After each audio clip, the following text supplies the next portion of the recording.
Hi guys, welcome back to my YouTube channel that is Swapna's tutorial. So ನೀವಿನ್ನೂ ನನ್ನ ಚಾನಲ್ಗೆ subscribe ಆಗಿಲ್ಲ ಅಂದರೆ ಪ್ಲೀಸ್ ಸಬ್ಸ್ಕ್ರೈಬ್ ಆಗಿ, ವೀಡಿಯೋಸ್ನ ಲೈಕ್ ಮಾಡಿ, ಶೇರ್ ಮಾಡಿ, ಹಾಗೆ ಕಮೆಂಟ್ ಮಾಡಿ.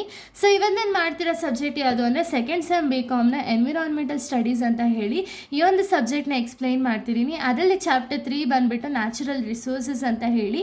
ಸೊ ನಾನು ಆಲ್ರೆಡಿ ತುಂಬ ಟಾಪಿಕ್ಸ್ಗಳನ್ನ ಎಕ್ಸ್ಪ್ಲೈನ್ ಮಾಡಿ ಅಪ್ಲೋಡ್ ಮಾಡಿದ್ದೀನಿ. ಯಾರೆಲ್ಲ ಆ ವೀಡಿಯೋಸ್ನ ನೋಡಿದ್ವೋ ಒಂದ್ಸತಿ ಆ ವೀಡಿಯೋಸ್ನ ನೋಡ್ಕೊಂಡು ಬಂದು ಈ ಒಂದು ವೀಡಿಯೋನ ನೋಡಿ, ಬಿಕಾಸ್ ನಿಮಗೆ ಕಂಟಿನ್ಯೂಷನ್ ಅನ್ನೋದು ಪ್ರಾಪರಾಗಿ ಸಿಗುತ್ತೆ ಅನ್ನೋ ಒಂದು ರೀಸನಿಂದ.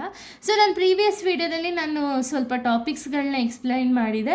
ಸೊ ಈ ಒಂದು ವೀಡಿಯೋದಲ್ಲಿ ನಾನು ಡಿಫಾರೆಸ್ಟ್ರೇಷನ್ ಬಗ್ಗೆ ಎಕ್ಸ್ಪ್ಲೈನ್ ಮಾಡ್ತಾ ಹೋಗ್ತೀನಿ. ಓಕೆನಾ, ಏನಿದು ಡಿಫಾರೆಸ್ಟ್ರೇಷನ್, ಕಾಸಸ್ ಏನೇನು, ಮತ್ತು ಮೆಷರ್ಸ್ ಏನೇನು ತಗೋಬೇಕು, ಇದನ್ನೆಲ್ಲ ಎಕ್ಸ್ಪ್ಲೈನ್ ಮಾಡ್ತಾ ಹೋಗ್ತೀನಿ. ಓಕೆನಾ, ಸೊ ನೋಡಿ, ಡಿಫಾರೆಸ್ಟ್ರೇಷನ್ ಅಂದರೆ ಏನು ಅಂದರೆ it means large scale cutting and removal of forest and trees for human activities. It reduces forest cover and disturbs ecological balance. ಅಂದರೆ ಏನು? ಸೊ ಡಿಫಾರೆಸ್ಟ್ರೇಷನ್ ಅಂದರೆ ಏನು? Usually cutting down the trees ಅಂತ ಹೇಳಿ ಅರ್ಥ ಅಲ್ವಾ. ಸೊ ಇಲ್ಲೇನು ಮಾಡ್ತಾರೆ ಅಂದರೆ ಡಿಫಾರೆಸ್ಟ್ರೇಷನಲ್ಲಿ ಏನು ಮಾಡ್ತಾರೆ ಅಂದರೆ ಲಾರ್ಜ್ ಸ್ಕೇಲ್ ಅಥವಾ ಲಾರ್ಜ್ ಅಮೌಂಟ್ ಆಫ್ ಟ್ರೀಸ್ನ ಕಟ್ ಮಾಡ್ತಾರೆ ಅಥವಾ ಫಾರೆಸ್ಟ್ನ ರಿಮೂವ್ ಮಾಡ್ತಾರೆ. ಓಕೆನಾ, ಫಾರೆಸ್ಟ್ನ ರಿಮೂವಲ್ ಮಾಡೋದಾಗಿರ್ಬೋದು ಅಥವಾ ಟ್ರೀಸ್ನ ಕಟ್ಟಿಂಗ್ ಮಾಡೋದಾಗಿರ್ಬೋದು. ಯಾಕೆ? ಫಾರ್ ಎನಿ ಹ್ಯೂಮನ್ ಆ್ಯಕ್ಟಿವಿಟೀಸ್ಗೋಸ್ಕರ ಈ ಒಂದು ಆಲ್ರೆಡಿ ನ್ಯಾಚುರಲಿ ಗ್ರೋನ್ ಆಗಿರುವಂಥ ಟ್ರೀಸ್ ಆಗಿರ್ಬೋದು, ಪ್ಲ್ಯಾಂಟ್ಸ್ ಆಗಿರ್ಬೋದು, ಹಾಗೆಯೇ ಫಾರೆಸ್ಟ್ನೇ ಒಂದು ಕಟ್ ಡೌನ್ ಅನ್ನೋದನ್ನ ಮಾಡ್ತಾರೆ. ಓಕೆನಾ, ಸೊ ಇದರಿಂದ ಏನಾಗುತ್ತೆ, ಡಿಫಾರೆಸ್ಟ್ರೇಷನ್ ಮಾಡೋದ್ರಿಂದ ಏನಾಗುತ್ತೆ ಅಂದರೆ ಎಕೋಲಾಜಿಕಲ್ ಬ್ಯಾಲೆನ್ಸ್ ಏನಿದೆಯಲ್ಲ ಅದು ಕಂಪ್ಲೀಟಾಗಿ ಒಂದು ಬ್ಯಾಲೆನ್ಸೇ ಆಗಲ್ಲ. ಓಕೆನಾ, ಆ ರೀತಿ ಆಗುತ್ತೆ ಡಿಫಾರೆಸ್ಟ್ರೇಷನಿಂದ. ಓಕೆನಾ, ಯಾವ ರೀತಿ ಒಂದು ಡಿಫಾರೆಸ್ಟ್ರೇಷನ್ ಅನ್ನೋದು ಕಾಸ್ ಆಗುತ್ತೆ ಅಂದರೆ, ಸೊ ನೋಡಿ, ಕಾಸಸ್ ಆಫ್ ಡಿಫಾರೆಸ್ಟ್ರೇಷನ್ನ ನೋಡೋದಾದರೆ ಡಿಫಾರೆಸ್ಟ್ರೇಷನ್ ಯಾಕೆ ಡಿಫಾರೆಸ್ಟ್ರೇಷನ್ ಅನ್ನೋದನ್ನ ಮಾಡ್ತಾರೆ ಅಂದರೆ ಒಂದು ಅಗ್ರಿಕಲ್ಚರಲ್ ಎಕ್ಸ್ಪಾನ್ಷನ್ಗೋಸ್ಕರ. ಅಂದರೆ ಏನು? ಪಾಪ್ಯುಲೇಷನ್ ಕ್ರಿಯೇಟ್ ಆಗ್ತಿದ್ದಂಗೆ ಅಗ್ರಿಕಲ್ಚರಲ್ ಡಿಮ್ಯಾಂಡ್ ಏನಿದೆಯಲ್ಲ ಅದು ಕೂಡ ಇನ್ಕ್ರೀಸ್ ಆಗ್ತಾ ಹೋಗುತ್ತೆ. ಸೊ ಅದಕ್ಕೆ ಏನು ಮಾಡ್ತಾರೆ, ಅಗ್ರಿಕಲ್ಚರ್ ಎಕ್ಸ್ಪಾನ್ಷನ್ಗೋಸ್ಕರ ಡಿಫಾರೆಸ್ಟ್ರೇಷನ್ ಅಂದರೆ ಟ್ರೀಸ್ ಅನ್ನೋದನ್ನ ಕಟ್ ಡೌನ್ ಮಾಡೋದಕ್ಕೆ ಸ್ಟಾರ್ಟ್ ಮಾಡ್ತಾರೆ. ಓಕೆನಾ, ನೆಕ್ಸ್ಟ್ ಅರ್ಬನೈಸೇಷನ್ ಅಂದರೆ ಏನು? ಡೆವಲಪ್ಮೆಂಟ್ಗೋಸ್ಕರ, ಅಂದರೆ ಟೌನ್ಸ್ ಆಗಿರ್ಬೋದು, ಸಿಟೀಸ್ನ ಡೆವಲಪ್ಮೆಂಟ್ ಮಾಡೋದಕ್ಕೆ ಅಥವಾ ಇಂಡಸ್ಟ್ರೀಸ್ನ ಗ್ರೋನ್ ಮಾಡೋದಕ್ಕೆ ಏನು ಮಾಡ್ತಾರೆ ಅಂದರೆ ಟ್ರೀಸ್ನ ಕಟ್ ಮಾಡ್ತಾರೆ. ಅದನ್ನು ನಾವು ಅರ್ಬನೈಸೇಷನ್ ಅಂತೀವಿ. ನೆಕ್ಸ್ಟ್ ಇಂಡಸ್ಟ್ರಿಯಲೈಸೇಷನ್ ಅಂದರೆ ಏನು? ಫ್ಯಾಕ್ಟ್ರೀಸ್ನ ಬಿಲ್ಡ್ ಮಾಡೋದಕ್ಕೆ ಅಥವಾ ಹೊಸ ಇಂಡಸ್ಟ್ರಿನ ಫಾರ್ಮ್ ಮಾಡೋದಕ್ಕೆ ಇವ್ರು ಏನು ಮಾಡ್ತಾರೆ ಅಂದರೆ ಫಾರೆಸ್ಟ್ ಏರಿಯಾನೇ ಕಂಪ್ಲೀಟಾಗಿ ಅಕ್ವೈರ್ ಮಾಡ್ತಾರೆ. ಅವಾಗ ಏನಾಗುತ್ತೆ, ಅಲ್ಲಿರೋ ಫಾರೆಸ್ಟೇ ಕಂಪ್ಲೀಟಾಗಿ ರಿಮೂವ್ ಆಗುತ್ತೆ ಅಲ್ವಾ. ನೆಕ್ಸ್ಟ್ ಮೈನಿಂಗ್ ಆ್ಯಕ್ಟಿವಿಟೀಸ್ ಅಂದರೆ ಏನು? ಮೈನಿಂಗ್ ಆ್ಯಕ್ಟಿವಿಟೀಸ್ಗೋಸ್ಕರ ಒಂದು ಲ್ಯಾಂಡ್ ಏನಿದೆಯಲ್ಲ, ಅಂದರೆ ಆಲ್ರೆಡಿ ಚೆನ್ನಾಗಿರುವಂಥ ಒಂದು ಲ್ಯಾಂಡ್, ಕಂಪ್ಲೀಟಾಗಿ ಟ್ರೀಸ್ ಗ್ರೋನ್ ಆಗಿರುವಂಥ ಒಂದು ಲ್ಯಾಂಡ್ನ ರಿಮೂವ್ ಮಾಡ್ತಾರೆ. ಓಕೆನಾ, ಯಾಕೆ? ಇದರಿಂದ ಏನಾಗುತ್ತೆ, ಲ್ಯಾಂಡ್ ಫರ್ಟಿಲಿಟಿ ಅನ್ನೋದು ಏನಾಗುತ್ತೆ ಅಂದರೆ ಕಂಪ್ಲೀಟಾಗಿ ರೆಡ್ಯೂಸ್ ಆಗ್ತಾ ಹೋಗುತ್ತೆ.